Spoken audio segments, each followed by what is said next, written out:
tayong Epson L3250 mga ka-JJR. Dinala ng customer, blinking lights na. Ayan, linagay na namin yung note, receipt siya.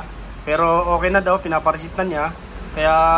Kaya po nangyayari to dahil po halimbawa sa dami yung na-print, napupuno po yung maximum page count, yung page test print niya. Halimbawa, nagka-cleaning kayo, ayan, mga ganyan sa cleaning, power cleaning, marami na na-print. Kailangan talaga nire-receipt yan kasi napupull. Kaya yan, check natin sa natin.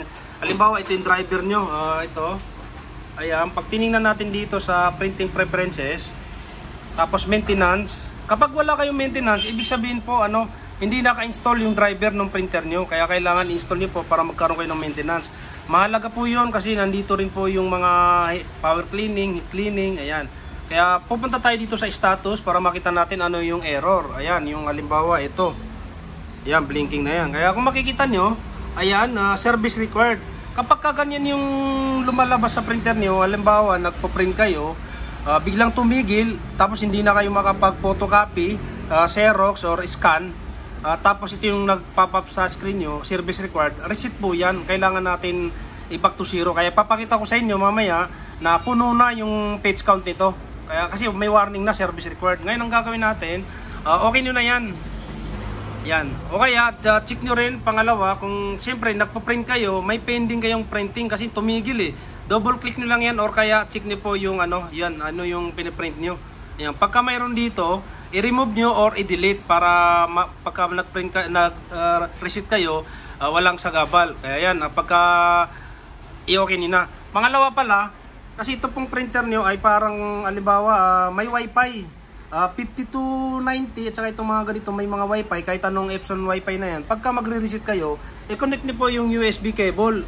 Hindi po kasi pwedeng mag-reset na naka-wifi connection kayo. Halimbawa, ginagamit nyo siya printing wifi. Siyempre, re-reset nyo, wag muna kayong mag-printing wifi. I-connect nyo muna yung USB cable. Kaya yun, maliwanag. Kasi hindi po yan madidetect ng receiver pagka naka-wifi connection. Mamaya ipapakita ko sa inyo mamaya. Ayan, pindutin na natin yung receiver natin. Ito, nandito tayo. Ayan, pindutin natin. Tapos ito. Pagka ito, sisilik nyo lang yung model ng printer nyo. Ito. Ayan, 50L3250. Tapos dito, kapag ka naka-wifi kayo, hindi dito palalabas to. Hindi nyo makikita yan dyan. Kaya kailangan, napakahalaga na i-connect nyo muna yung USB cable. Ayan, pagka nandito na, nakita nyo na, nakakonect na. Ayan, tapos okay nyo na. Punta tayo dito sa adjustment mode. Tapos waste ink pad yung i-reset natin. Ito yung napupuno eh. Iba po yung waste ink pad na yung tapunan ng ink. Yung waste ink tank yon na pag naka-cleaning doon pumuputa yung ink. Pagka halimbawa puno rin yon, tumatagas na yung tumatagas na yung ink sa likod. Kahit mag-reset kayo, kailangan din palitan yon kasi iba yung sa board na napupuno itong page count, kaya nag-error ng service required. Yung sa likod naman, yun naman yung waste ink tank na napupuno yon dahil nagka-cleaning tayo. Kailangan din palitan yon. Pero kung hindi naman tumatagas, wag niyo munang palitan. Bali, yung board lang ang i-reset nyo, itong page count. Ayan, pwede nating i-check. Halimbawa, ayan, i-check nyo.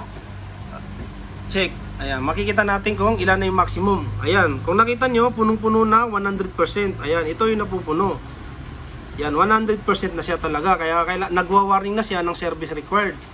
Ngayon, ang gagawin natin, i-zero na natin yan. Ito, check nyo ulit yon. Tapos itong sa baba, pwede nyo lang i-check. Yung sa gitna, wag na kasi zero. Kaya ayan, ito lang dalawa. Ngayon, initialize na natin. Ayan, initialize. Para makita natin, nag-reset na. Ayan, kung makikita na kapag nag-reset kayo, turn off printer. Minsan may na-encounter tayong mga customer na pag dito daw nag-error. Madali lang po yun mga ka-JJR. Alisin niyo po muna yung, okay, install niyo yung driver kasi baka naka-wifi connection kasi kayo. Install niyo yung driver. Tapos kaganda pagkaayo pa rin. Ganito, halimbawa, okay na. Turn off muna natin para mawala yung yung error. Ayan.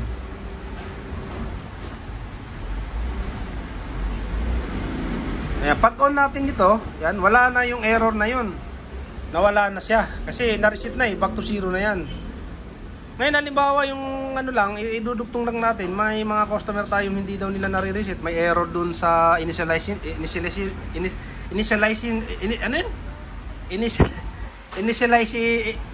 initialize. Yan. Nag-error daw doon. Yung gagawin nyo dito, pupunta kayo dito sa ano nyo, i-remove nyo lang po dito. Ayan, remove nyo, remove device. Ayan, pag remove nyo diyan, ikabit nyo lang ulit yung USB nyo. Ayan. Kaya yung minsan yung sabi ko sa inyo, yung pending, kailangan alisin nyo kasi nag-error doon. Parang ang error doon, communication error. Ayan, tapos ibalik nyo lang ulit. Ayan. Ngayon, naabura dito eh. Madidetect ulit yun ng bago. Ayan. Ayan siya, nagdidetect siya ng bago. Yun. Kaya yung ganun lang po, mawawala na yun. Yun, alisin nyo yan, tapos ikabit nyo lang ulit, or baka may pending, alisin nyo yung pending na pinaprint. Tapos kung wala pa rin, install nyo na lang ulit. Tapos pag nag-install kasi yan, makikita nyo doon may wifi connection, saka LAN connection. Doon po kayo sa LAN connection para po ma-detect ng receiver na doon sa baba yung tinuro kanina. Ayun, ganun lang po mag-reset nito. Kaya yun, wag niyo pong kalimutan i-like, i-share yung video natin. Maraming salamat po.